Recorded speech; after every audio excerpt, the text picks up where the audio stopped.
Assalamualaikum warahmatullahi wabarakatuh. Perkenalkan, nama saya Farah Fadilah, nomor BP 17 11 02 1027 dari kelas 4B D4 Akuntansi Politeknik Negeri Padang. Pada kesempatan kali ini saya akan mempresentasikan laporan praktik kerja lapangan pada Kantor Akuntan Publik Sukamto Adi Syahril dan Rekan Cabang Padang. Yang pertama, latar belakang praktik kerja lapangan. Salah satu penyebab meningkatnya pengangguran yaitu banyaknya lulusan sarjana yang belum tepat dengan kualifikasi perusahaan. Langkah yang dapat diambil agar mencapai tujuan tersebut adalah dengan diadakannya praktik kerja lapangan sebelum mahasiswa itu lulus. Ini dapat menambah pengalaman mahasiswa dan bersungguh-sungguh untuk mempersiapkan dirinya. Serta pihak industri atau perusahaan pun mampu melihat kemampuan dari mahasiswa tersebut. Di sini diharapkan perguruan tinggi untuk lebih memperluas kerjasamanya dengan beberapa pihak industri atau perusahaan. Politeknik Negeri Padang mewajibkan seluruh mahasiswa tingkat akhir untuk melaksanakan praktik kerja lapangan. Saya sebagai mahasiswa tingkat akhir D4 Akuntansi Politeknik Negeri Padang mendapatkan kesempatan untuk melaksanakan praktik kerja lapangan pada Kantor Akuntan Publik Sukamto Adi Syahril dan Rekan Cabang Padang selama kurang lebih 3 bulan. Pada praktik kerja lapangan tersebut saya ditempatkan sebagai junior auditor. Yang kedua, tujuan dari praktik kerja lapangan. Yang pertama, sebagai syarat dalam penyelesaian mata kuliah praktik kerja lapangan. Yang kedua, menerapkan pengetahuan dari perkuliahan yang telah didapatkan. Yang ketiga, sebagai pembelajaran dan pemahaman terkait kondisi nyata perusahaan. Yang keempat, untuk menghasilkan lulusan yang tepat guna. Yang ketiga, manfaat dari praktik kerja lapangan. 1. Bagi mahasiswa. 1. Mengenal kondisi nyata dunia kerja secara langsung. 2. Mendapatkan pengalaman dan wawasan yang luas. 3. Menambah koneksi dengan pegawai dan klien perusahaan. 4. Mengasah kemampuan mahasiswa dalam menyelesaikan masalah. Yang kedua, bagi Politeknik Negeri Padang. 1. Meningkatkan kualitas calon lulusan yang mampu bersaing di dunia kerja. 2. Menjalin kerjasama dengan pihak perusahaan tempat PKL. Yang ketiga, menyempurnakan kurikulum yang ada dengan kebutuhan dunia luar. Yang ketiga, bagi perusahaan tempat PKL. 1. Menjalin kerjasama dengan Politeknik Negeri Padang. Yang kedua, berpartisipasi menyiapkan tenaga kerja terampil. Dan yang ketiga, mendapatkan bantuan ilmu, pemikiran, serta tenaga dalam penyelesaian tugas perusahaan. Struktur organisasi dari Kantor Akuntan Publik Sukamto Adi Syahril dan Rekan Cabang Padang, yaitu yang pertama ada pimpinan atau rekan yang dipimpin langsung oleh Bapak Dr. Syahril Ali. Selanjutnya membawahi manajer yaitu Bapak David Wahyudi.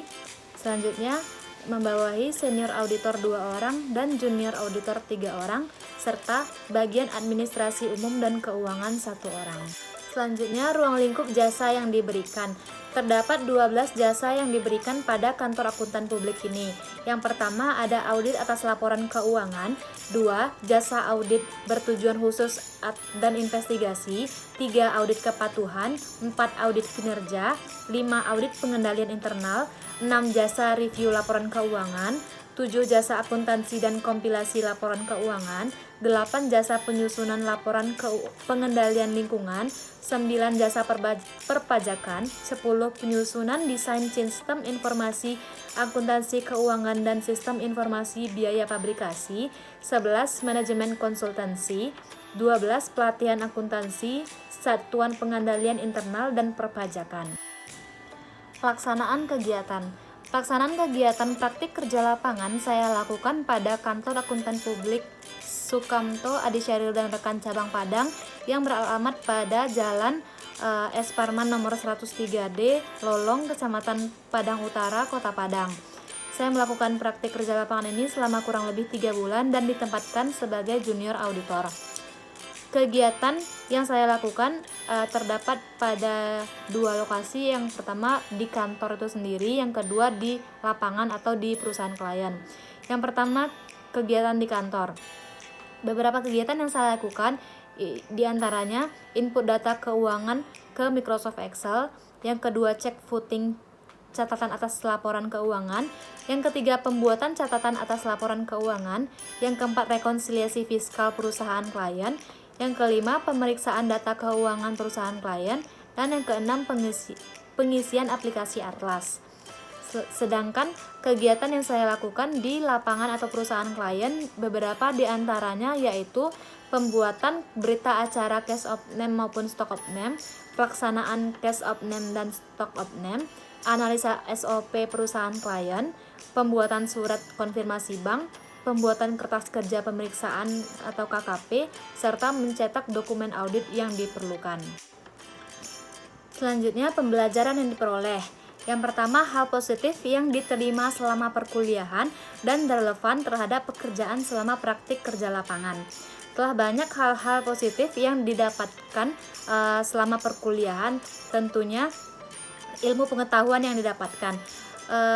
Seperti yang kita ketahui, pada kantor akuntan publik sangat banyak ilmu pengetahuan yang didapatkan selama perkuliahan yang sangat membantu serta menunjang seluruh kegiatan atau pekerjaan yang dilakukan selama praktik kerja lapangan. Yang kedua, ada manfaat praktik kerja lapangan terhadap pengembangan soft skill dan evaluasi kekurangan soft skill yang dimiliki, yaitu peningkatan kemampuan komunikasi. Saya merasa selama praktik kerja lapangan, komunikasi itu terus meningkat dan tidak ada rasa malu untuk terus berkomunikasi dengan baik. Yang kedua, peningkatan disiplin. Pekerjaan di kantor akuntan publik itu membutuhkan disiplin yang sangat baik. Seorang auditor juga harus memiliki batas waktu dalam pengerjaan seluruh kegiatan audit. Yang ketiga, peningkatan kemampuan bekerja sama dengan orang lain.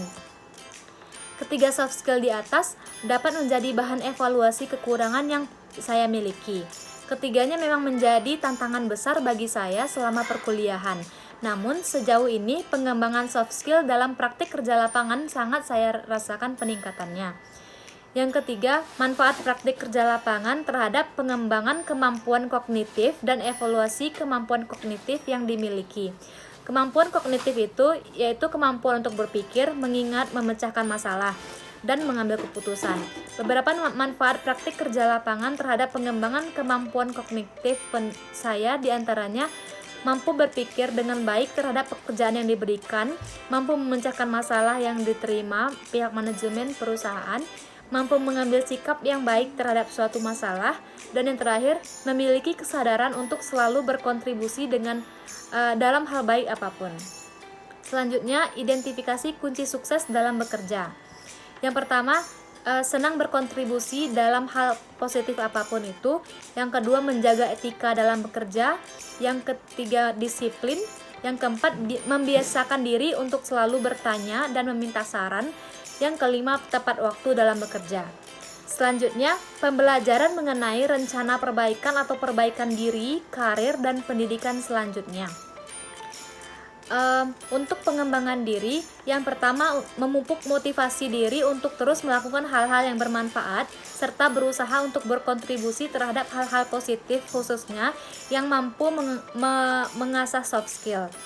Yang kedua, pengembangan karir, seperti memastikan kembali niat kita dan bakat sesungguhnya. Yang kedua, mengambil setiap kesempatan terkait pengembangan karir yang memungkinkan dan membangun relasi sebanyak-banyaknya. Selanjutnya, dalam hal pengembangan pendidikan, yaitu dengan cara pelajari hal-hal baru dan selalu meminta pengajaran kepada yang lebih menguasai. Selanjutnya, selalu mengikuti dan mempelajari perubahan ilmu pengetahuan dan teknologi. Dan yang terakhir, meningkatkan kemauan membaca setiap informasi positif dan menunjang pengetahuan penulis. Baiklah, hanya itu yang dapat saya presentasikan pada kesempatan kali ini. Lebih dan kurang saya mohon maaf. Assalamualaikum warahmatullahi wabarakatuh.